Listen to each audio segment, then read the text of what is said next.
Growing up, we were taught that the Fire Nation was the greatest civilization in history. And somehow, the war was our way of sharing our greatness with the rest of the world. The people of the world are terrified by the Fire Nation. They don't see our greatness. They hate us. One of the aspects that has always intrigued me about Avatar is how the war is present throughout the series, yet always off camera, beyond the frame. That is to say, we don't see waterbenders fighting against firebenders. Instead, we observe the absence of such benders and its implications. This perhaps stands as one of Avatar's grandest virtues, sculpting a war-torn world where the war itself is but a distant hum, perceived solely through the lens of our focal point, the characters, and, undoubtedly, their world. But perhaps to understand this, we must return to the genesis. We kind of spread out all our ideas on the table, like sketches or just concept ideas of what kind of series we would want to do. One of the drawings. You know, those images that are like the first photographed image of the universe, or the first image taken of Earth from space. Well, this is similar, but it's about the creative process of Avatar. It's quite removed from what we know, but it dates back to 2002, and is a sketch that Brian Konietzko, co-creator of Avatar, drew during a break while working on Invader Zim, that creepy alien series. As you can see, what he drew was a trio, originally the last survivors of a technologically advanced but extinct society, consisted of a giant animal that was a mix of a polar bear and a dog that walked on two legs, a small one-eyed robot monkey, and a pre-adolescent with futuristic clothing, no hair, and a staff. All of them, of course, with an arrow on their heads. This trio, as you might imagine, after many revisions, would evolve into the characters we now know as Appa, Momo, and Aang. Did he have the arrow on his head? Nope. He did? Okay, he did not have the arrow on his head at that point. I took the arrow from the monkey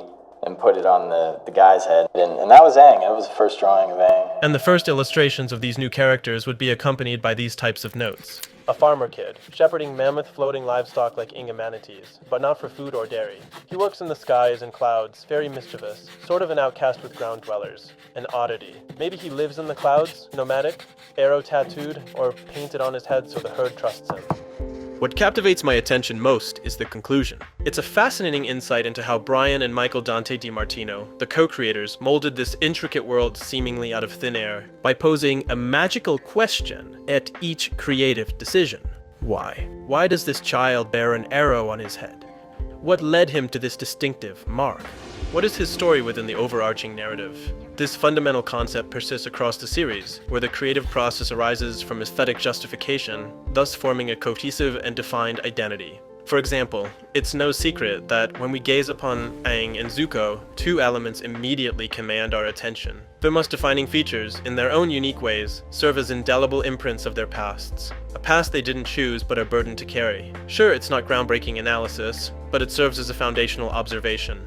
On another note, it's equally intriguing how the values of each nation manifest in their attires, with similar colors but inverted proportions, symbolizing their enmity. As you can see, Aang's costume is super simple and light. Everything in its design exudes dynamism and simplicity, invoking the two key concepts of the nomads. First, the detachment for minimalism and the mentioned simplicity, where material things weigh little to nothing. And second, movement, because everything in its design is about motion. His poncho or cloak is there to emphasize his actions, especially when he practices airbending, in addition to the arrows that span across his body, reinforcing this idea of movement. The concept of dynamism is present all the time in spaces related to the monks. It's almost their trademark. This simplicity contrasts precisely with the Fire Prince's starter pack. Everything in Zuko's design is much more cumbersome, although it's nothing compared to its more original versions, where samurai influences were more noticeable, but they had to change it because animating that would have been impossible. Returning to the known design, unlike the dynamic lines and shapes used in Aang, in Zuko, everything is diagonal lines and triangular shapes, which, as many will know, are common in villains. And as you can see, Adum, this is not only present in Zuko's armor design or the soldiers, but also in the characters' features, characters' props, vehicles, or architecture,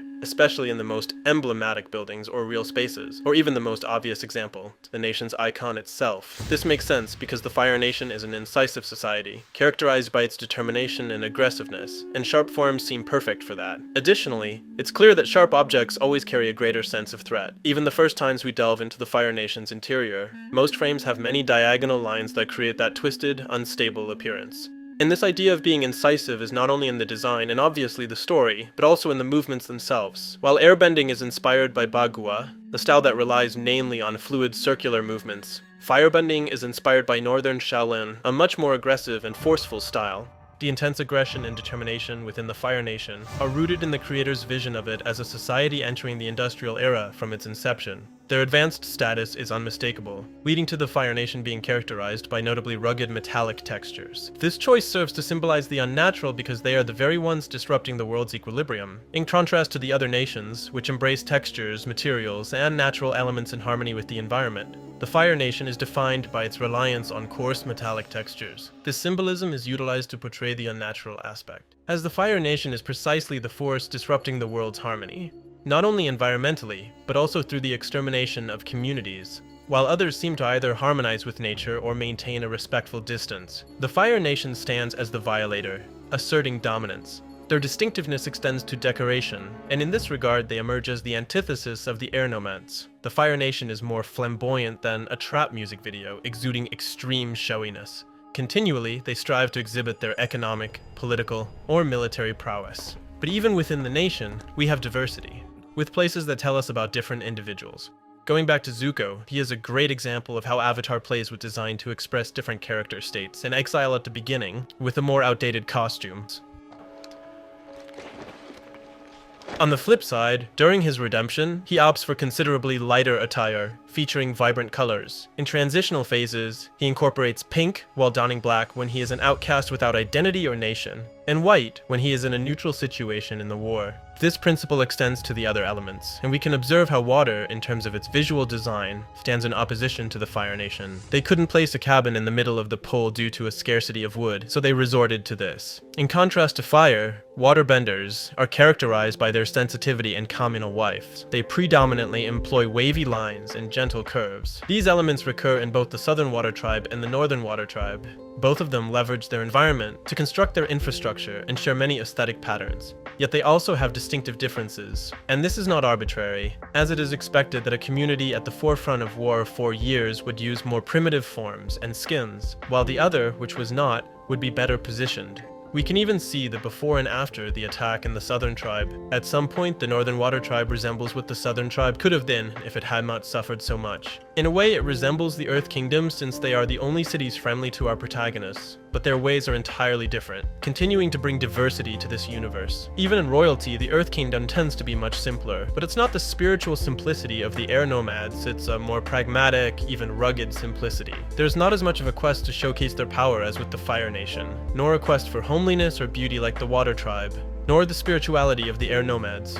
It's more practical, straight lines, sturdy columns, and not much more. And if air represents movement, water employs curved shapes, and fire uses triangles, we could expect that Earth with its solidity relies on square forms, and obviously I didn't reinvent the wheel. But again, this pattern emerges in both the characters and costumes, as well as in the previously mentioned architecture. And unlike water, whose combat style is based on Tai Chi for its smoothness and fluidity, Earth draws inspiration from a style that is its complete opposite with its rough and distinct movements, and this extends beyond combat. Let's remember that while the primary use characters give to the elements is for fighting, it is actually much more than that. We have Uncle Iroh using it to brew tea, setting up a tent, and other examples of everyday life, whether it's for hunting, navigating space, or lighting a candle. The elements are the way each nation relates to the environment. These four nations have their own backgrounds, political systems, mythologies, and even their own art. The Ember Island Players episode is not just a fun season recap, but also a way to show us how this nation uses art to construct its own narratives as if they were propaganda films. For the sculptures where the Fire Lord worship elevates them to the status of a god, an almost religious figure. And I believe that just as the characters are aware of the power of art, so too are their creators. Avatar is ultimately a celebration of cultural diversity, that's why war is its main antagonist. In an era where these themes are so popular, I see very few artists who are as committed to their craft as to imbue the individuals of their created worlds with obsessive detail. And then Brian would say these crazy things like, on this shot, I want you to kind of use, like a wide angle lens. I just wanted it to be cinematic and have space, and depth, and atmosphere. I mean lens, it's a pencil on paper. I don't have a lens here. When I watched the Netflix adaptation of the series, it's sad to see the abundance of mid-shots with shallow depth of field, resulting in only the main subject being in focus, because if there's one thing the original series was characterized by, it was innovation and pushing the boundaries of its medium. And that's impossible to achieve when you lose the most interesting aspect, when the focus is solely on what is in front of the camera, rather than on the perfectly chaotic world behind the characters' backs.